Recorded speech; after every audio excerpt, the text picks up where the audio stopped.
Sam, Arkansas's had a lot of really close losses against A&M in this recent series. You were on the staff for some of those. What are your memories of those games, and maybe, I don't know, the frustration or disappointment you remember about those?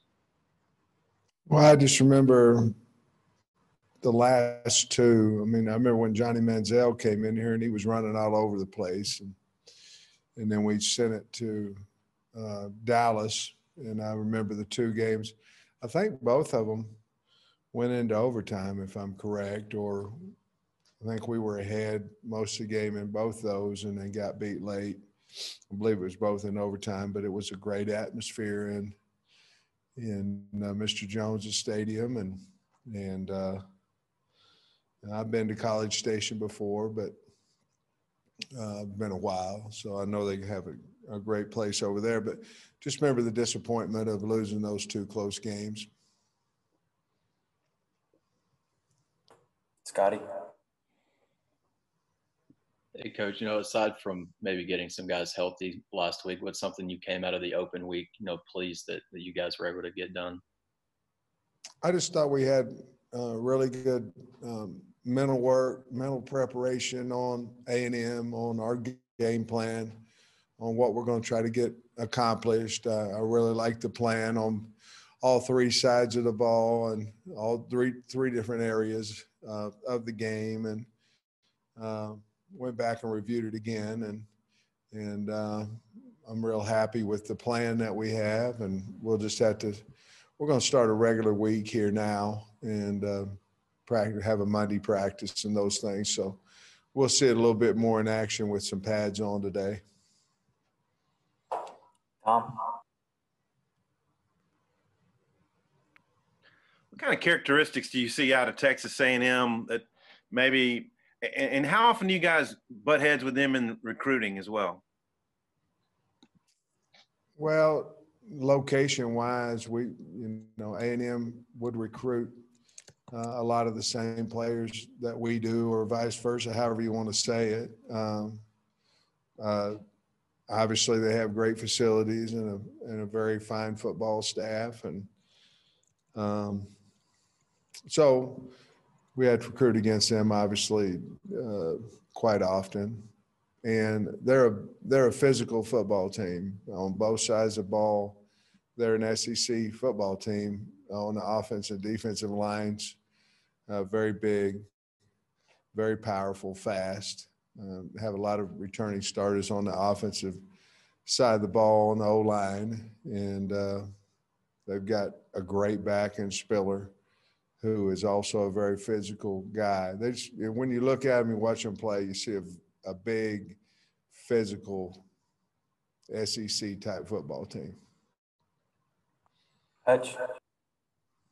Sam, I'm curious, when you have a guy go down with an injury and their replacement comes in and plays really well, how do you handle it in general when the injured guy comes back? I mean, do they get their spot back? Is it case by case? I mean, how do you handle that kind of situation? Oh, you just let them both rep, and then you have to make a decision. It's a good problem to have, but you certainly want to give opportunity to both individuals to have a chance to start, have a chance to go out there. The starting part, I think, means more to the kids than it does to the coaches, obviously. We just want to be able to play the two guys, that's been playing well. But starting means more, I think, to a player than it does to a coach. But we certainly know that we have different guys that have different values, and the guy that's earned the playing time from coming off the bench because of an injury or something like that, we certainly will respect that, what he's done in the games too. Nate? How much are these 2 weeks going to make for Rakeem Boyd as far as getting his game back, and also just kind of the young quarterbacks and young running backs? Do you see any of them kind of developing during these 2 weeks? Well, for Rakeem, I expect him to be full go, and he'll be ready to play, I believe, against A&M. And the young running backs, Dominic Johnson, was able to get several carries last week along with Spivey. And quarterback wise, we're still trying to bring Malik on along with KJ. You know, both of them's young. And so we're still trying to bring those guys along. We're happy with the progress they've made. Hey, Biddy. Yeah, Coach, I was wondering how much practice this week is like a review of last week. I know you guys didn't ever use pads, or full pads, but is you treat last week like a game week and then this week kind of like review of that, or is it just kind of picking here and there? Last week we treated it as A&M basic game plan. So we tried to introduce all those things. The introduction actually for A&M will be today. What we decided was that we were going to make this into a regular week once we got here. A lot of times you would go, today's practice would be a Tuesday practice, and then, you know, you'd have 2 Thursdays at the end of the week where, you know, you lighten up a little bit on the guys and all that. But we decided we like our preparation that we've been having. So we're basically use those 3 days as base game plan introduction. Today we will introduce everything on Texas A&M, and we will have a regular Monday practice. Then it'll go to Tuesday, Wednesday, Thursday, Friday. So we at this point in time, Trey, we are back in game week mode, regular game week mode that we've had over the last 3 weeks. Nikki. Hey, Coach. Kellen Mond hasn't been sacked very many times this season. What do you see from the Aggie offensive line, or is it more of Kellen Mond making sure he's staying clean himself? I think it's a little bit of both, Nikki. He has a really good offensive line in front of him, the best one I've seen in a while at A&M. So they're protecting him well. But he's still Kellen Mond. You know, he can get out of problems. And he's staying in the pocket better than I've ever seen him, and he's making plays. And I think he's playing really well. He's comfortable back there. I think he's getting rid of the ball faster than maybe he has in the past. I just think he's a lot better quarterback than he's ever been, just obviously with reps and years, but also give that offensive line a lot of credit. So a little bit of both, but a lot more this year of throwing the ball a little faster. Terry. Coach Pittman, how do you go about getting the running game or your running game revved up a little bit more than it has been in the past? Yeah, with Rakeem being back, is that a big part of it? I don't know. I mean, we just have to continue to practice and get better. And, you know, we've been trying, you know, so, you know, we may need to, and certainly we have enough runs and all those things. We just have to get better. Our backs have to be better. Our line has to be better. Our tight end have to be better. Wideouts have to get to the safeties better. I mean, if you get to have a running game, you have to have all 10 guys in there getting after it, and everybody on our team has to get better. Our backs have to break tackles. I mean, that's part of being a good back. So all those things we have to continue to work on. Jordan. Hey, Coach, at this point in the season, what's the one thing or the couple areas that you really want to see improve moving forward? Well, in special teams, I want to get a big play for us in special teams, and I want to make sure that the block punts and things of that nature and kicking the ball out of bounds on the kickoff is a thing of the past. Those things have to happen. But on a positive note, we need to we need to get some yards in the punt return game. We need to get some yards in the kickoff game when allowed. You know, a lot of times kickers are kicking it out, but that's one of them there. I think we just hit on another spot is we have to be a better rushing football team.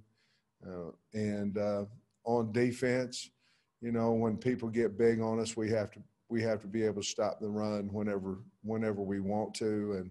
And those are probably the three aspects. I know you asked for two, but that's probably the three things that we're really concentrating on. Bob?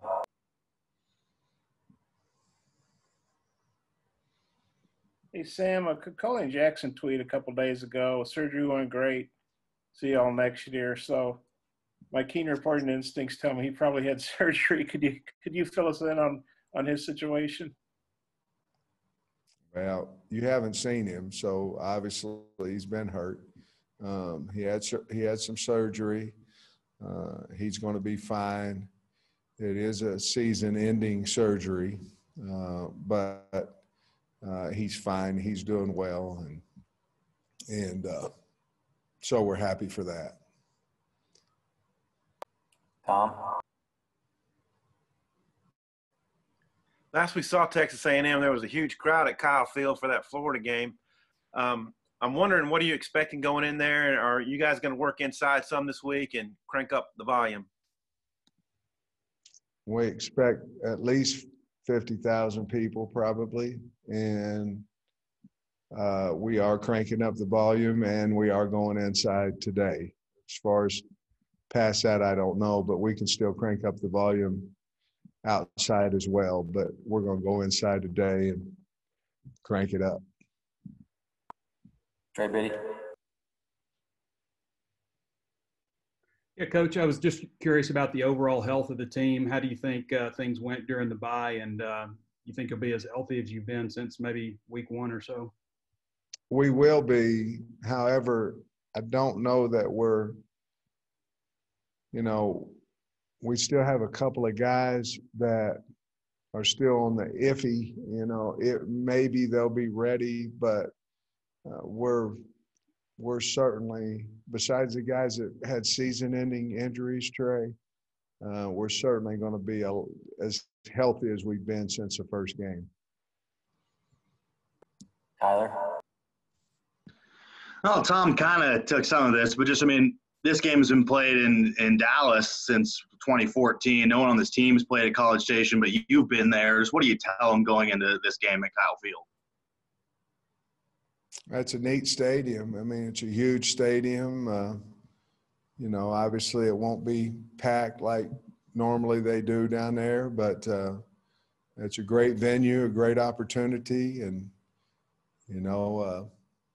we're excited to go down there and be a part of that day. But in the SEC, most teams have really cool stadiums, and I think theirs is a really neat place to play. Hutch? Is Dorian Gerald one of those iffy guys you mentioned, or do you still expect him back this year? What's the latest on Dorian? No, he's one of them.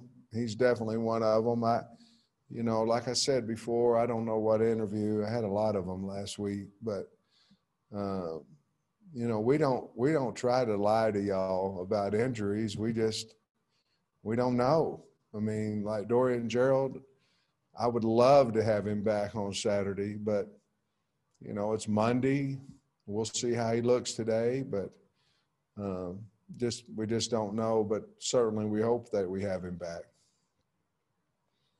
Nate? Sam, just kind of defensively, what kind of problems does A&M present? They're big. Their front guys are quick. They plug a lot of linebackers.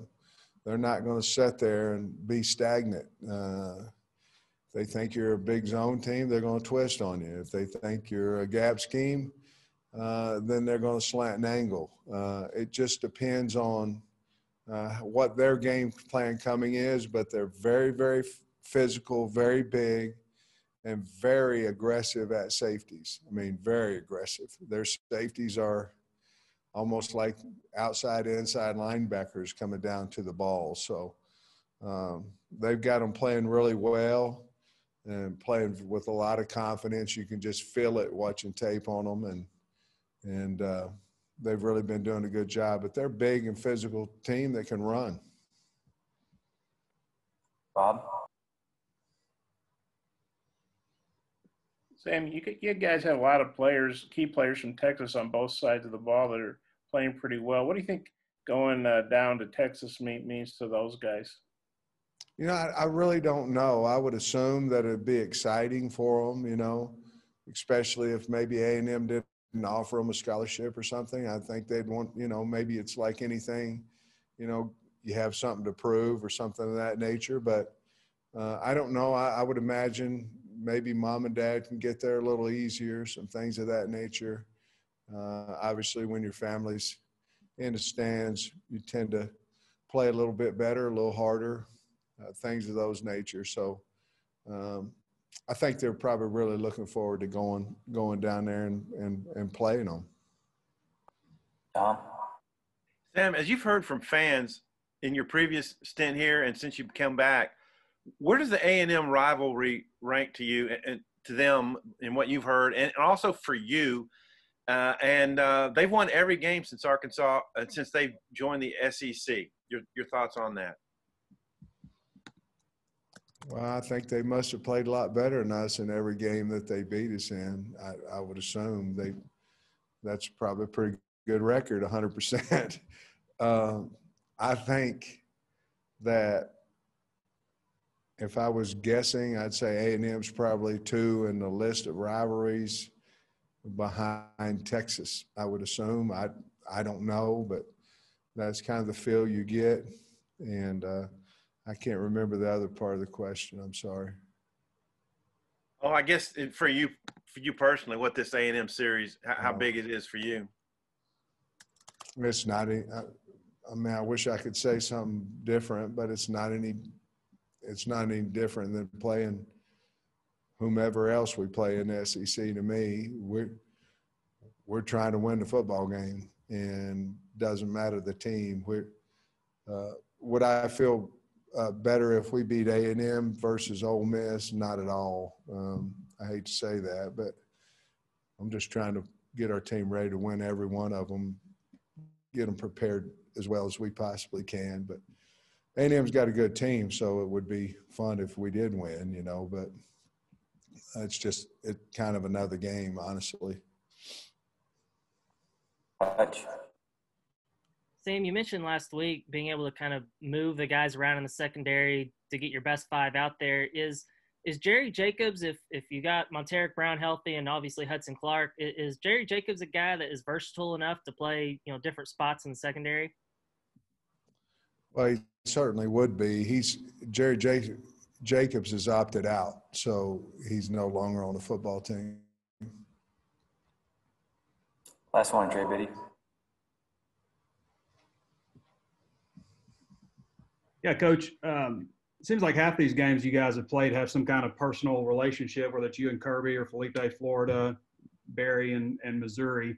Is there any kind of connections that you have with maybe a coach on the Texas A&M roster or somebody you coached with, anything like that maybe we're not aware of? No, I know Jimbo, Coach Fisher, you know, had several different conversations with him. And actually, I've texted back and forth with him on some games this year, and he's done that with me. Just a really fine person and a heck of a football coach. I'd have to look down their roster. Obviously, if I had to look down their coaching roster, then that means that, you know, I don't have a history with many of them. So I'm sure when I get there, I'll know a bunch of guys on their staff, but not really a close relationship with many of the folks on A&M's fine staff.